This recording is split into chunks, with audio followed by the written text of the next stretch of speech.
So this week's podcast, let's talk about active. So I'm starting already. Yeah, that's good. That's good. I like it. I'm just trying to, this week's podcast. Why don't we talk about active versus passive investing, right? That's very appropriate. Well, because with the stock market reeling, yeah, and they're creating added uncertainty. I mean, everybody advises you that if you're gonna get into the stock market, that no day is created the same. Sure. And there is risk involved, like anything. While there's risk here as well, I think having a tangible asset gives some level of stability, whether it's a mind game or not. But yeah, the fact that you can see it, feel it, touch it is a little bit more concrete than you sending your money from the bank to another third party all through the internet wires. Sure. So I think that given the timing. Well, I mean, even in commercial real estate, there's huge difference between passive versus active investing. And you're right. In light of kind of what's happening in the equities markets, it's a good topic to talk about. Yep. Plus, I feel like I'm constantly talking to people who think they want one thing, but I really think they mean the other thing. I agree. So maybe this is a good discussion point, sort of like demystify some. It's part of the demystification. So if that's a word. Yeah, right. It's a word. Or you could have fooled me at least. So I guess what's the difference? I mean, when you think of active investing, because you're not a passive. Let's start with that. You're not a passive investor, right? I'm not a passive investor. When I think of active investing, I think owner-operator or I'm putting some sweat equity to get it where it needs to be.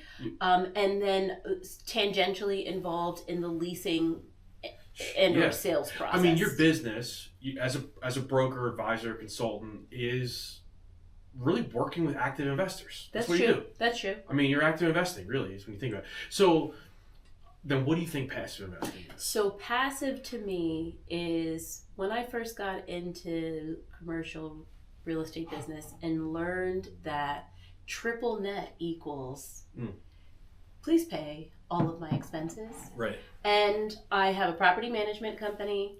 I've enlisted a broker to fill the vacant spaces. And once you're in there, the property manager is your first line of contact. And if they need something, they can reach out to me. But I also am giving them some leeway and parameters to know, okay, we have our maintenance person in place and, our dedicated township person, whatever the case may be, things that are on the ground day to day, my property management company can handle it. Reach out to me if and when there's a problem or issue or challenge that you cannot solve on your own.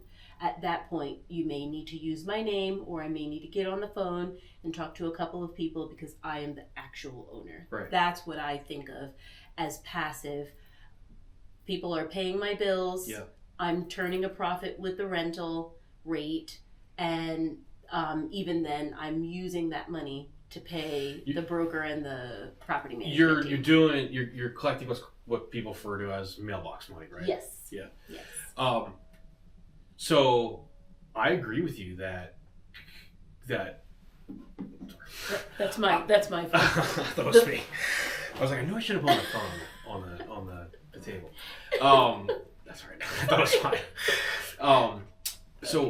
So I agree with you that triple net investing is like the most passive form. But I think it's a passive form of active investing. Okay. In my opinion. That's fair. Elaborate. Yeah. So in my mind, passive investing is like as hands off as you can possibly get. Sure. When I mean hands off, I mean you're not making both property level decisions or, for the most part, asset level decisions. Ooh. And when I say asset level decisions, I really mean like selling. Yeah. Refinancing. Yep.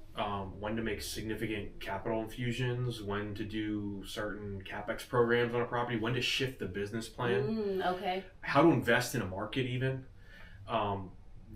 When you want to remove those things, that's when you segue into passive. But the truth is, and we could talk about this in a couple minutes, but like even passive investing is not truly passive because You still need to know. You still have to be about your business. I mean, you still be about your business, right? Who you invest with. Right. So when you passive invest, you typically invest with someone, right? So passive investing, you're typically putting like the active component into maybe a fund. Into a fund or someone else's hands, right? It doesn't have to be a fund, but just somebody else's hands. Yes. It's managed, right? Exactly. Sure.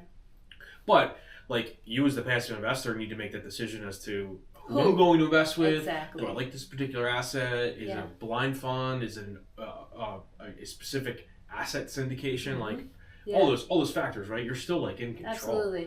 Absolutely. Just more guided control. You're not left to your own devices to figure it out all on your own. Okay. But you're right. I think triple net investing is the most passive form of active investing. I did not know it was a thing, and when I triple net investing.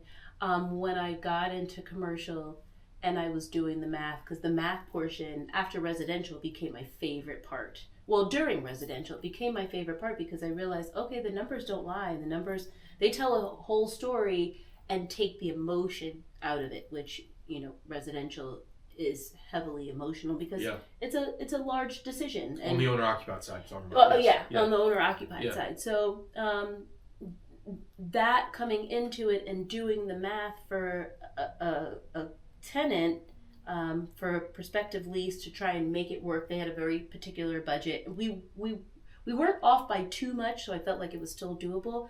And as I'm doing the numbers, I thought to myself, wow, what does the landlord really have to worry about? I mean, you have the proper pieces in play to keep your investment cash flowing and minimizing your liabilities, and you have the wherewithal as far as the lease is concerned to increase the rent and the triple net year over year to stay commensurate with whatever the costs that are passed on to you are, and you still get to turn a profit. Right. And I was thoroughly impressed. I said, whoever came up with this model, genius, and how do I participate in this? Yeah. So I guess where it becomes, we're like, okay, so we talk about active is really decision making on a property, on an investment, on the strategy, how you execute it, what you do, what kind of money what kind of debt do you put on it, the whole 9 yards, right? Like everything. Yeah, every aspect. And then the passive of it is like you try to remove yourself and go to the opposite side of that, right? And then there's like varying levels in between. And triple net investing is one of those. Residential investing with a really good property manager and asset manager, even multifamily investing is another one of those things. It's just a matter of like what level do you want to be involved with. And I think people choose to remove themselves from some of those decision making because like when you do it for the first time and you realize, well, even though I have a property manager, I'm still involved. I mean, I still need to follow up and make sure that the management company is following our budget, setting the budget, like following the business plan. Are we hitting the rents? Like, what kind of numbers are we spending on repairs and maintenance? Like, should we be renovating units? Like, is now the right time to sell because 500 apartments are scheduled to come online in the next month or a couple months, whatever. It's like, that's why I think people make that choice to remove themselves. You're so right. And with you flushing out those different categories, it would be important for the owner to have a very good of what those numbers are. Right. And if you haven't done this before, would you then put the expectation on your broker to kind of map out, okay, now that you own this asset, these are the things that over the duration of your ownership you should be thinking about. If you want to enlist me, you're welcome to do that.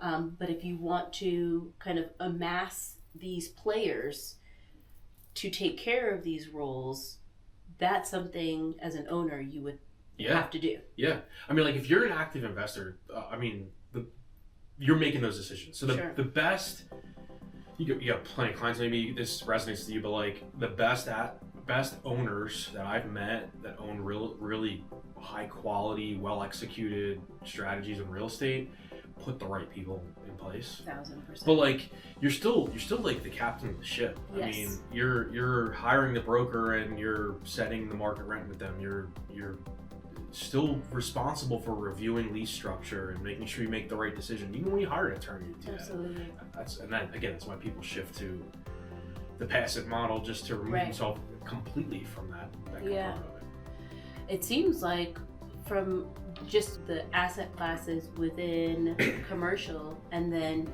having gone through residential, doesn't seem like there is a true passive, and I didn't think that that was the case prior to our conversation. It Right. doesn't seem like there really is a truly passive 100, like 100%. I'm really hands off. aggressive. I'm just in the Caribbean somewhere thinking about my next Mai Tai, not having to put any attention on the business. Yeah. So I think investing in syndication style structures, whether it's a fund or a one-off syndication, can be very, very passive. I think like the work leading up to it, not passive. But like once you develop Fair. a relationship with like a sponsor Yeah. who's putting the deal together, or a fund manager who's Sure. operating a fund, then it can definitely become passive, because then You're trusting. you're trusting, right? Yeah. Absolutely. Yeah. And like that's like I feel like as a passive investor, that's kind of the goal you want to get to. Sure. To You a know. place where they feel comfortable enough to have a hands-off level of trust. Yeah.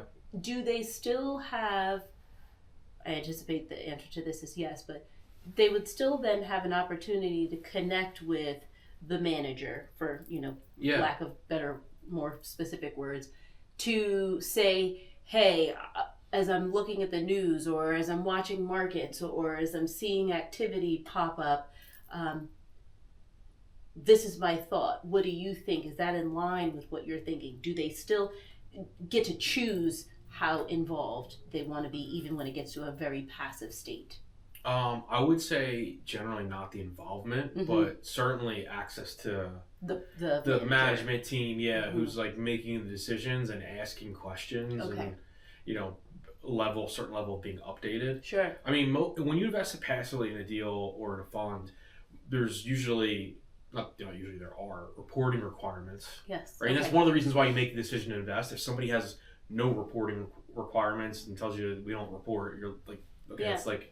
It's a shot in the dark. How am I supposed to know what's happening? But if somebody tells you, we have monthly or quarterly, which is common, Mhm. reporting requirements, and hey, here's a sample of our report, or if you ask for one, they give it to you, Okay. you feel comfortable, like there's a level of transparency there, and you should be able to have a conversation every once in a while, or as Sure. frequent as you want with your management company. But the by definition, passive investing removes your ability to make A decision a that decision. will impact Yeah, where your funds go. yeah. Once your funds are in the fund, you're in the fund. Yeah, you're. Is there, prior to, I imagine the answer is yes, prior to establishing your relationship with the fund, your money, and investing your money in the fund, there's the timetable, parameters, Yeah. the number of people that are investing, and is your investment then your return commensurate with the number of people that are part of the fund, and has a correlation to the amount of money that's raised for the fund? Yeah.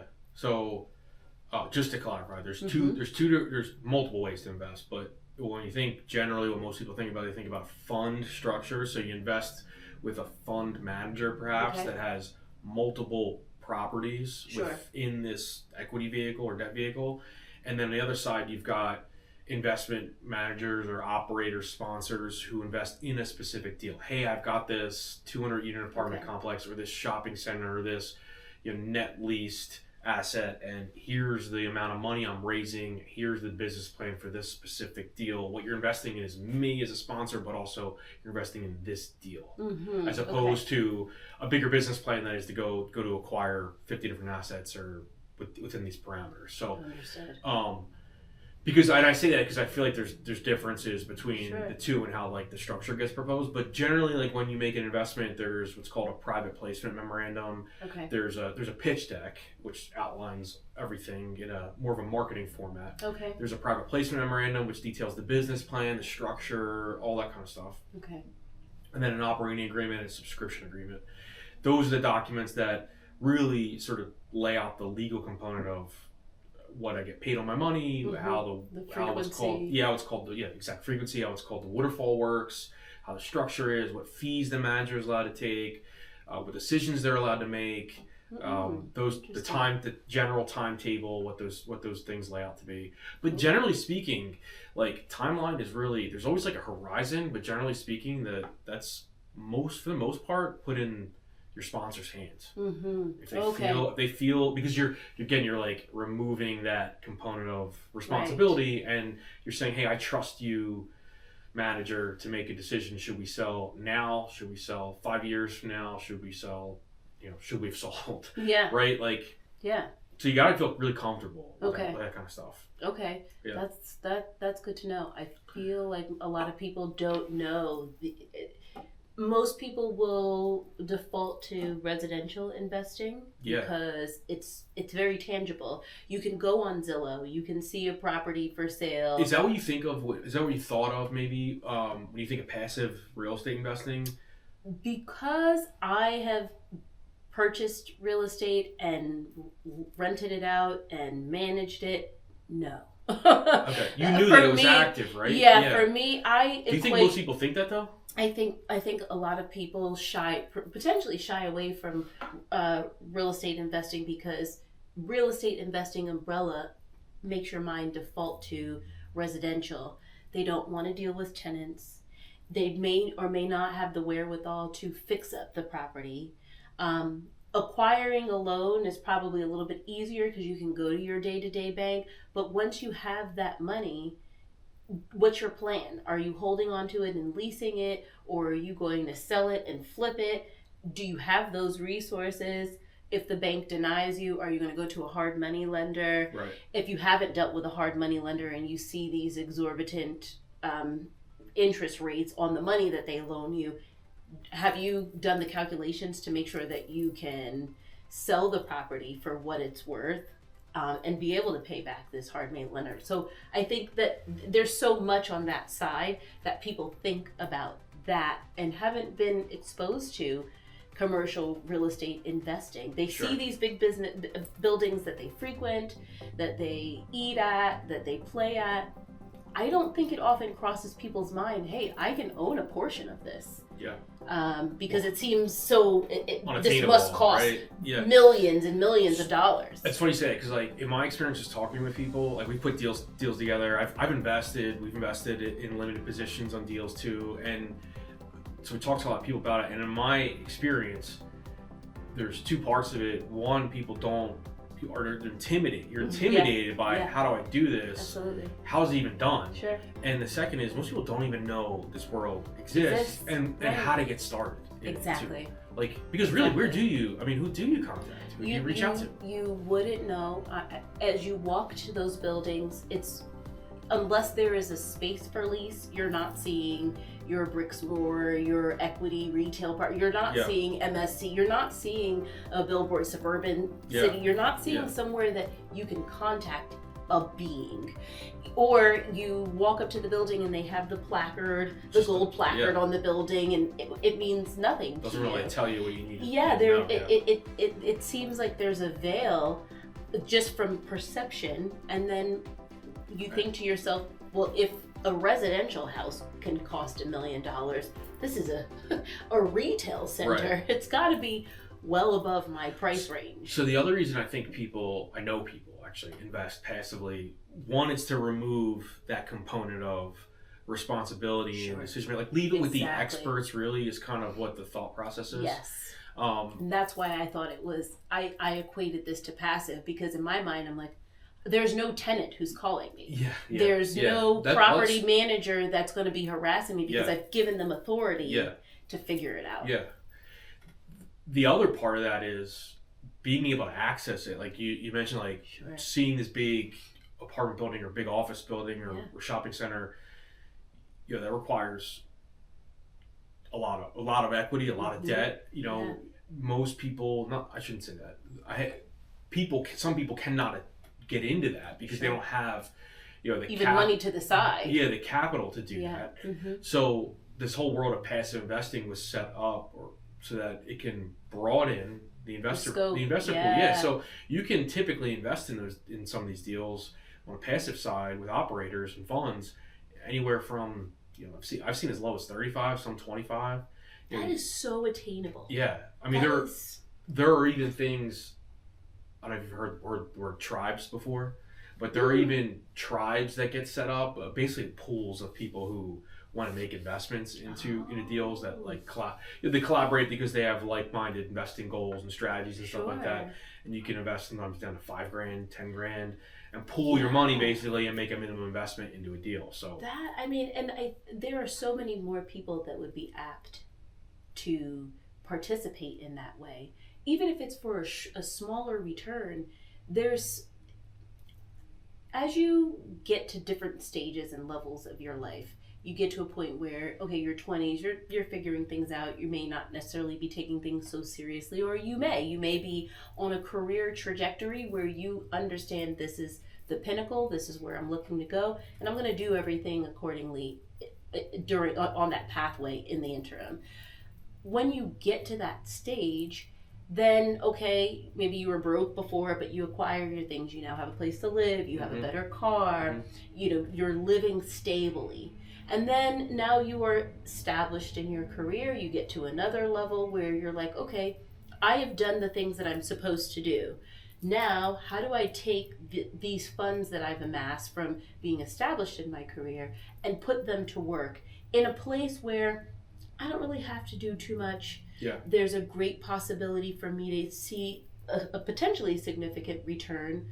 And I don't necessarily need it tomorrow, but I'd like to have access to it within the next 5, 7, 10 years. That's wealth growth strategy, really. Exactly. I mean, it's growing wealth strategy around that. People from a lay standpoint, I don't know that they think of it that way, because I think for a long time, wealth has been imagined as passed down, whereas people have been positioned by robust technology to be in a space where they can create wealth for their next generations and maybe get a tinge of it while they're living.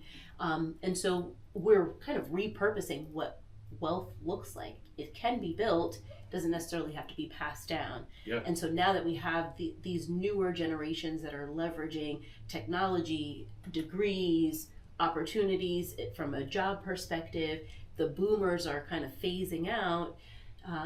Now I think is a ripe time to educate people on, hey, there are opportunities that you can look at that may cost less than investing in a residential opportunity that are on the commercial side. Yeah, I mean, writing a $35,000 to $50,000 check in like a syndication is, in most, depending on where you invest in, less than investing on a townhouse rental or something, right? Depending on where you are in the world. But. Yeah, between your inspections and getting the deal done and purchasing the money, through the loan process, and then now holding on to the asset, having to pay the rent if whomever your renter doesn't pay, you're always on the hook for that. It may not necessarily amass that at this moment, but you're shelling out some serious dollars. You have to have some type of a down payment, whether that be 1 to 5 to 20%. So it's just a matter of what avenue am I going to get the best bang for my buck for the type of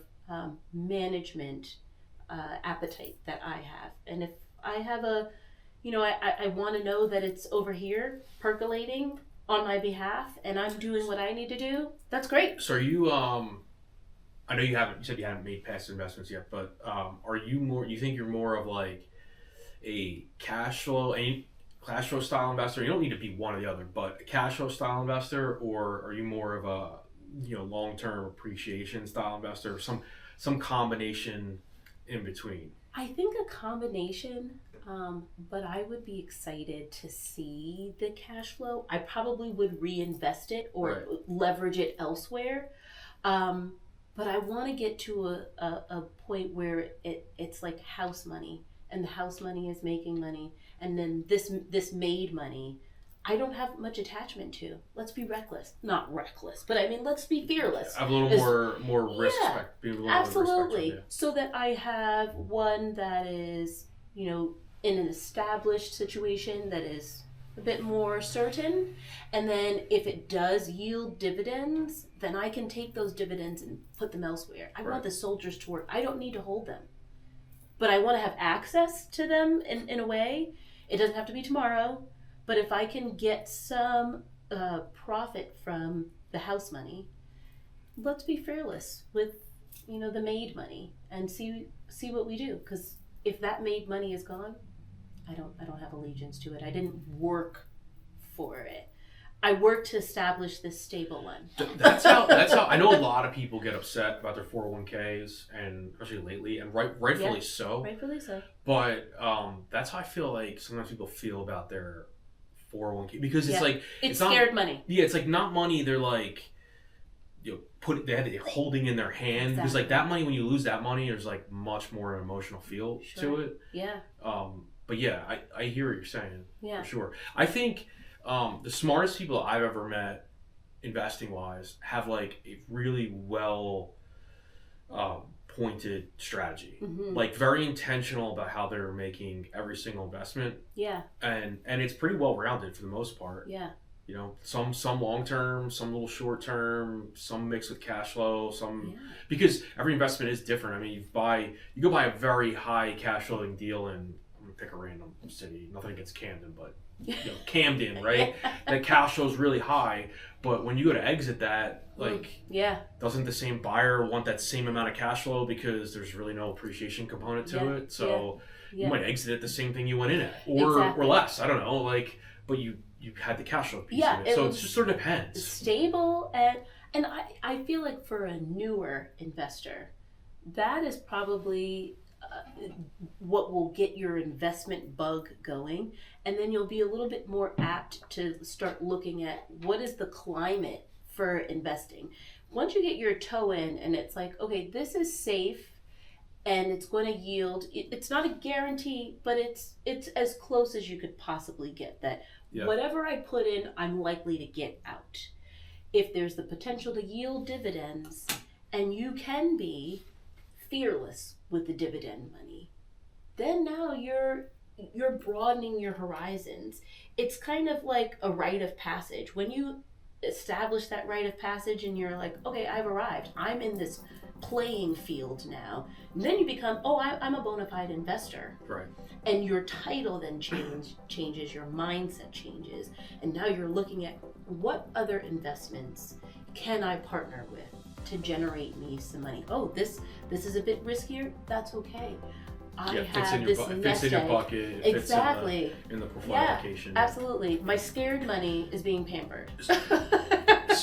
So I'm really curious. Like, I can answer this question from my side. Okay. But I'm curious, someone who hasn't made investments like that yet, mm-hmm. What do you think you would look for if you were going to make, like if you're ready, I'm going to make a passive investment mm-hmm. into XYZ. Sure. What do you think, what would you want to look for in order to know, hey, I'm making the right investment here? Okay. That's a great question. I'm going to think out loud, so it may be it's kind of tough because I'm asking you a question you don't really know. Like, yeah. Well, but, I mean, seeing what people buy and what they sell. I've worked with people who had assets that the money was cross-collateralized, so their money is tied up. Yeah. I wouldn't want to do that. I would like for like a singular asset investment. A singular asset. Go ahead. Let me ask a different question. Maybe. Okay. This might be better for me to ask. What would be important to you? Yes. If you were going to make a passive investment?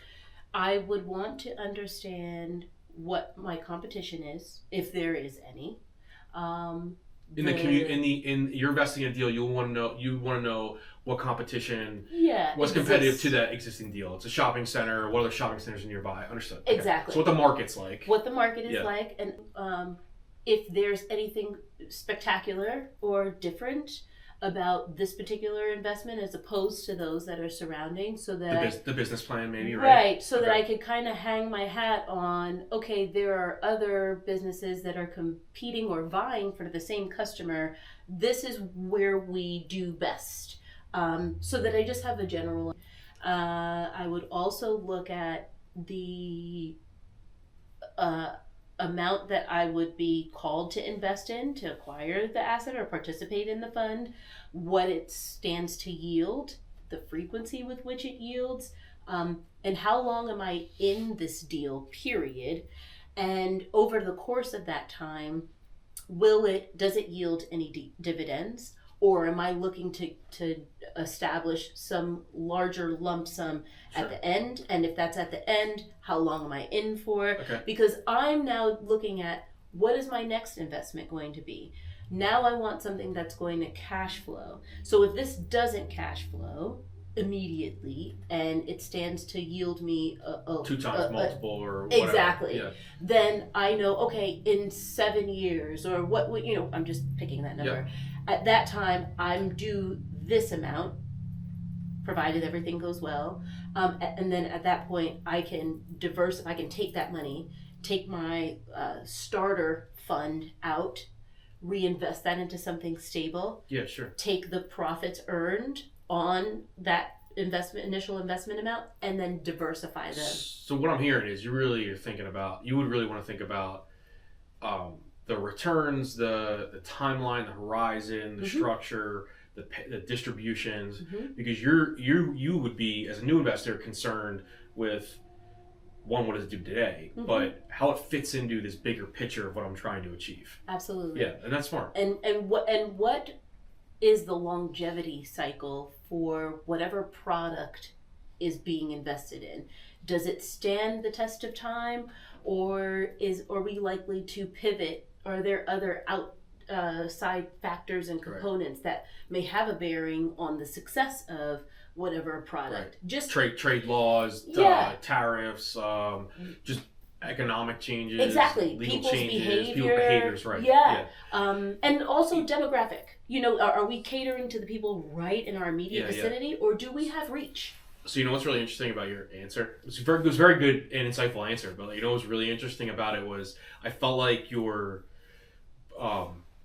brokerage, commercial real estate expertise as a broker, consultant, advisor came out, because you were looking at it. You were really focusing on a lens of like, what are those things that you look at when you're working in that space every day? Yeah. It's definitely a benefit. I know that would definitely help you make a prudent decision, at least on whether the asset and the business plan and the market smells right and has a good sound to it. I'm depending on the product, I'm in it, and there's something to be said about being in it. Just like we were talking a couple episodes ago, when you're scoping out a place that you don't live in, you want to physically get on the ground, because even though you can get the demographics and other numbers from different sites and sources, there's something about physically being in the thing and getting a vibe. It's the gut as well as the head. Absolutely. So, I feel like if you are a realtor or real estate agent, you have the ability to be a phenomenal passive real estate investor and grow serious wealth, because you really understand the fundamentals of real estate. I mean, you understand what drives a market, you understand how the markets work, you understand, if you're a shopping center broker, you understand what's a good deal and what makes a good market for a deal. So you have the potential to invest in really good deals that other people just may flop or skip over, or just be like, less focused on, because they're not, they sell or make widgets every day, as opposed to working in real estate on a regular basis. They're just so focused on what they do, and that is, I think, as my career continues to evolve, that's where I would like to position myself, as someone who liaises with other real estate professionals, whether they're agents or title or whatever the case may be. If you're seeing these deals, if you're part of the fabric of real estate, shifting your mindset to, how can I now leverage my earnings? Leverage is my favorite word. How can I leverage my earnings and put it into something? It's just a matter of knowledge and access. Because even as a realtor, I didn't really have access to commercial agents. I didn't even know that commercial agents were leveraging the same license, are positioned differently. Right. they're considered brokers, and you have to go through hoops as a residential agent to become a broker, meet all of these markers. Right. So even just the positioning of the role, it's a mind shift, because now in commercial, you feel like you have more authority, more involvement in the deal. You're an advisor now, as opposed to with residential. Yes, you're an advisor, but these people have kind of made up their mind. I want this in this location. You become you're also more advising, but you're matchmaking to a big exactly. piece of it, And a lot of people may have done their homework because they're likely to live in this space. Right. Whereas these people, they're not living here. They're looking to see, hey, I'm putting my hard-earned money into something, and I need for you to tell me what's going on. So you have a bit more autonomy, and that mind shift, I feel like, is where I'm really enjoying the opportunity to grow and learn so many aspects of the business, and then to be able to take that from the lens of somebody who was once in a space where I didn't know anything. I know I want to make money, Sure. but then I can translate it in a way where it's very tangible. Well, there's one more mind shift, and that's the shift from being the business owner, real estate agent, broker, into the investor role. Absolutely. I mean, there's that one more mind shift. Yeah. And most people, in my opinion, make the mistake of transitioning too quickly to active. Oh, right, from this side, because you've got this moneymaker, you've got this cash generator, you have this business that you work so hard to grow. And when you shift to active investing, you potentially put that at risk because it requires attention. Sure. Right? The whole point of active, right? So that's why that's a great point. Go back to why I said, like, if you're a realtor or real estate agent, investing passively is a humongous opportunity. Oh my gosh, 1,000%. Because then you're working with your colleagues who, I feel like there's a separation of church and state, but we're still colleagues. We just manage different assets. Yeah. And so because of that, the information is different, the language is different, but it doesn't mean that we can't bridge that gap and be the conduit for access to these opportunities.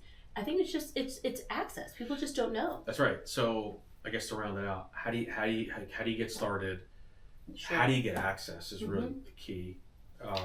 Well, actually, take that back. I think before you get access, I think education is number 1,000. one. I agree. I mean, like, you gotta be able to be confident before you make one of these decisions. Absolutely. Because you are writing a big check. And know how much your threshold is. For me, that is always my starter, where it's like, okay, you need a minimum of XYZ to be a player in this game. If 35 will cut it and I can reach for 50 because 50 puts me into a slightly different bracket then in that education, I'm learning, okay, this is what this threshold affords me. This is what this threshold affords me. Okay, it's a couple thousand more. Do I want to just go that stretch and start there?